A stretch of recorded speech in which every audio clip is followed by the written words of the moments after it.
মা, শ্বশুর বাড়িতে সোফাও আছে, আছে তো, থাকবে না কেন? কিন্তু এখানে মনে হয় বসতে পারো না, তাই না? কেন তুমি বসতে পারবে না কেন? তুমি তো এই বাড়ির বউ, এখন তুমি তো সব জায়গায় বসবা। হাসা কথা, শ্বশুর বাড়িতে সোফায় রেস্টও করা যায়। এই আজকে থেকে তোমার রুম। মা, শ্বশুর বাড়িতে আলাদা নিজস্ব রুমও আছে, বিছানাও আছে। আবার আমি কি স্বপ্নে দেখতেছি এগুলো না বাস্তব? স্বপ্নে কেন দেখবা, বাস্তবিক। জানো, সবাই মানে কত ভয় দেখাইছে শ্বশুর বাড়ি এই সেই কত রকমের কইছে, এখন দেখি সব উল্টা। দেখছো, আমি মনে করছি আমার কোনো শত্রু নেই, আসলে আমার শত্রুর অভাব নাই। শ্বশুর বাড়ি নিয়ে কত মিথ্যে কথা কইছে আমারে। আমি তো ভালো করে বিয়ের অনুষ্ঠানটা উপভোগই করতে পারি না, খালি ভয়ে। না জানি এই অনুষ্ঠানটা শেষ হওয়ার পরে কি আছে কপালে এই ভাইবা। না না, তুমি খারাপ থাকবা কেন? তোমার ভালো রাখার দায়িত্ব তো আমার। মা, জামাই দিয়ে সুন্দর সুন্দর কথাও কয়, অথচ আমারে কত ভয় দেখাইছে, কত কইছে। পরের বাড়ির বেডারা কোনোদিনও আপন বুঝে না। আবার জামাই পাইছে এখন, মাশাল্লাহ কত সুন্দর কথা কয়। আর অগরে দেহামো একটা দিন যাই লোক ভিডিও কল দিয়ে দেহামো জামাই কত বালা। আব্বা খাবার খাইতে আয়। ওই যে চলো, আম্মা খাবার খাইতে ডাকতেছে। শ্বশুর বাড়িতে শাশুড়ি খাবার খাইতেও ডাকে?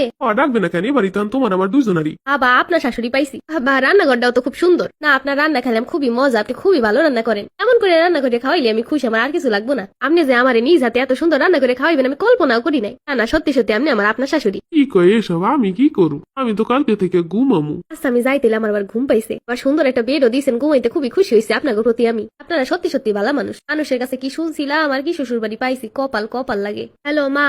কি অবস্থা আমার? কেমন আছো? করো কি? কোনো আজকে থেকে তোমাকে লগে আমার সম্পর্ক অর্ধেক শেষ। কম বয়ডর দেখাও নাই আমারে। এখন মায়ের দ্বারে থাকতে আসো, সব মোহের সামনে আইনা দিয়ে শ্বশুর বাড়ি গেলে বুঝবি মজা। কত কইছো মা, মনে আছে আমার। কি কও মা এইসব?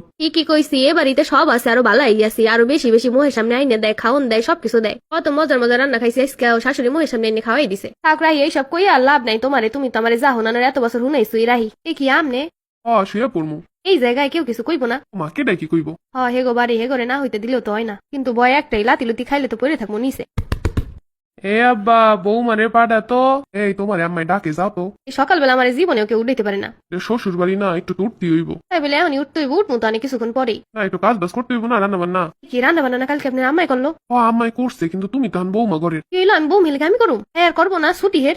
এক প্রকার ছুটি করে বৌমা এলে কি শাশুড়ির কোনো কাজ করে? এখন তো সংসারটা তোমার, তুমি সবকিছু করবা। তাহলে আমি যখন মন চাই তখন উঠে করুম, এখন উঠবো কেন? এটা কোনো কথা কইলে? এখন সকাল হইছে, এখন সকালে খাবার না বানাইলে কোন উঠে বানাবা? কেন, তুমি তো কইলে এখন সংসার আমার, আমি এখন সবকিছু করুম। তাহলে কাম যখন করনি লাগবা, আমার যখন মন চাই তখন উঠে কাম করুম। আরে শ্বশুর বাড়ি তেমন হয় না, আর আম্মা তোমার শাশুড়ি না। আমি আজকে থেকে তার খালা ডাকুম। আরে খালা ডাকলে ওই একই কাজ, শাশুড়ির খালা ডাকলে হইব। আম্মা ডাকলেও আম্মার মতো করবো না, সব আমার উপায় নাকি সাইডে দিব। খালা ডাকলে তো খালার মতো করে দিব। অন্তত সকালবেলা উঠতে হইব না, যখন মন চাই তখন কাজ করতে পারো। কোনো কিছু ডাকলে কাম হইব না, এখন সংসার তোমার, তোমারই করণ লাগবো সব। দূর তাহলে আমি বাসায় চলে যে আম্মা সবকিছু কথা শুনাইলো, কাজ করে দিত, সবকিছু করে দিত। এখন তো বিয়ে হয়ে গেছে, যাওয়ার তো আর কোনো উপায় নেই তোমার। ও, এর লেগে কইছিল আমারে সবাই শ্বশুর বাড়ি অত সহজ জায়গা না।